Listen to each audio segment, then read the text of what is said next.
కూటమి ప్రభుత్వం ఎన్నికలకు ముందు ఇచ్చిన హామీలను నెరవేర్చకుండా కాలయాపన చేస్తుందన్నారు వైసీపీ మాజీ ఎమ్మెల్యే రవీంద్రనాథ్ రెడ్డి.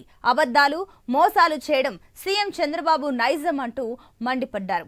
జగన్ సీఎంగా ఉంటే ఇప్పటికే విద్యా కానుక, అమ్మఒడి, రైతు భరోసా వంటి హామీలన్నీ నెరవేర్చేవారన్నారు. గడిచిన 2.5 నెలల్లో కూటమి ప్రభుత్వం 14,000 కోట్ల అప్పు చేసి జీతాలు, పెన్షన్లు ఇవ్వడం తప్ప ఏమీ చేయలేదని రవీంద్రనాథ్ రెడ్డి అన్నారు. ప్రజలందరినీ మోసగించి ఓట్లు కట్టుకుని అధికారంలోకి వచ్చి చేసింది ఏంటంటే 14,000 కోట్ల రూపాయలు అప్పులు చేసి జీతాలు, పెన్షన్లు మాత్రమే ఇచ్చిన పరిస్థితి. ప్రభుత్వాన్ని నిలదీయాల్సిన అవసరం కూడా తప్పకుండా. ఎందుకంటే మామూలుగా జగన్మోహన్ రెడ్డి గారు ముఖ్యమంత్రిగా ఉంటే వాళ్లకు అమ్మఒడి అనేది వచ్చిండు, విద్యాదీవెన అనేది వచ్చిండు, దాని తర్వాత రైతు భరోసా వచ్చిండు. సో ఇవన్నీ కూడా వచ్చిండు.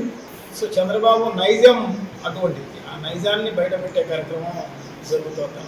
ఇప్పుడు ప్రజలు విఘ్నతగా ఆలోచన చేయాలి అని చెప్పేసి చెప్తున్న పరిస్థితి. ఇచ్చే హామీలు అమలు చేసేటట్టుగా ఉంటే ఇవ్వాలి, లేకపోతే